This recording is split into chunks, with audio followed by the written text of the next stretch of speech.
Assalamu alaikum warahmatullah. Hermana me pregunta lo siguiente. En la traducción del Sagrado Corán de Mohammed Assad, en el título de la Sura 73, Al-Muzammil, vemos que en la traducción pone el arropado. Y en la Sura 74, Al-Mudaththir, también la traducción que pone es el arropado. ¿Tú sabes por qué las traduce con el mismo nombre o será un error? Y otra pregunta, ¿por qué algunas suras en sus títulos empiezan con al o at o as, etcétera? Bueno, vamos a ver primero lo que dice, ya que has citado a Mohammed Assad y su traducción. Vamos a ver el comentario que hace respecto a estos dos términos, muzammil y mudaththir. El término muzammil tiene un significado similar al de mudaththir, o sea, está diciendo que son palabras parecidas. Se entiende que por eso él las ha traducido como arropado en las dos ocasiones. En el inicio del sura siguiente, a saber, alguien cubierto con algo, envuelto o arropado. Y al igual que en esa otra expresión, puede entenderse tanto en el sentido concreto y literal, es decir, envuelto en un manto o una manta, como metafóricamente, es decir, entregado al sueño, envuelto en responsabilidades, o aún absorto en sí mismo.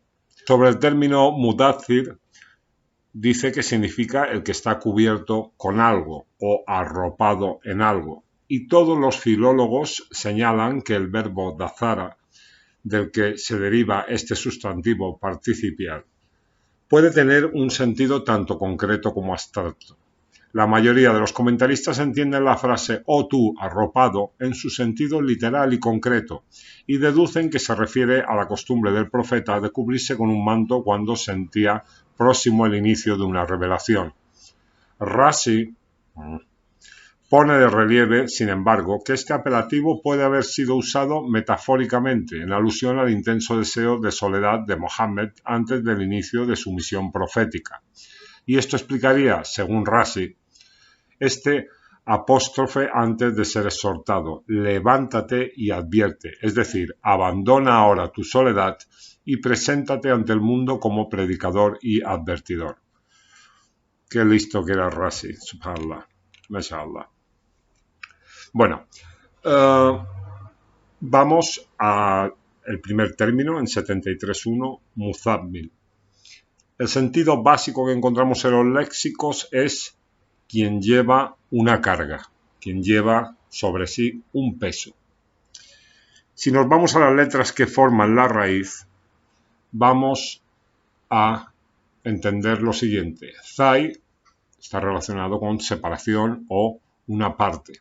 Mim con lugar, cosa o ser. Y lam con servir o proporcionar. Estos son los sentidos que nos dan las letras que forman la raíz, que junto al sentido básico que encontramos en los léxicos, pues nos ofrece la idea de llevar una carga o parte de algo que ha de ser proporcionado a los demás, en este caso la revelación. Porque si te fijas, justo debajo podemos leer lo siguiente: vamos a depositar en ti palabras de peso. Está claro que Mohammed fue el recipiente donde Allah puso su revelación. Esto por un lado. Si vamos a 74.1, encontramos el término mudaththir. Y en su sentido más básico, lo que encontramos en los léxicos, vemos que se relaciona con cosas que vienen una detrás de otra. Y esto implica, obviamente, movimiento. Y también tiene o encierra el concepto de levantarse o subir sobre algo. Cuando nos vamos a los conceptos que se encierran en las letras de la raíz, vemos que dal tiene el sentido de dirección, tender hacia algo o ir hacia un lugar.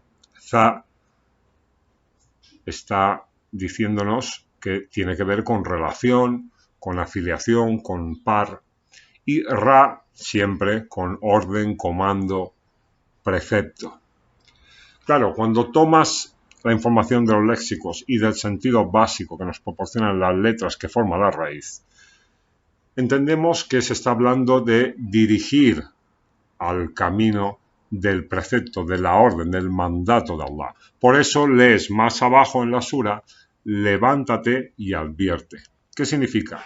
Que en la sura 73 el término muzammil, independientemente de lo que digan los gramáticos y la gente de la etimología y de las normas y de la lectura y de lo que sea, el término muzammil tiene que ver con un depósito, con llevar una carga, recibir la revelación de Allah.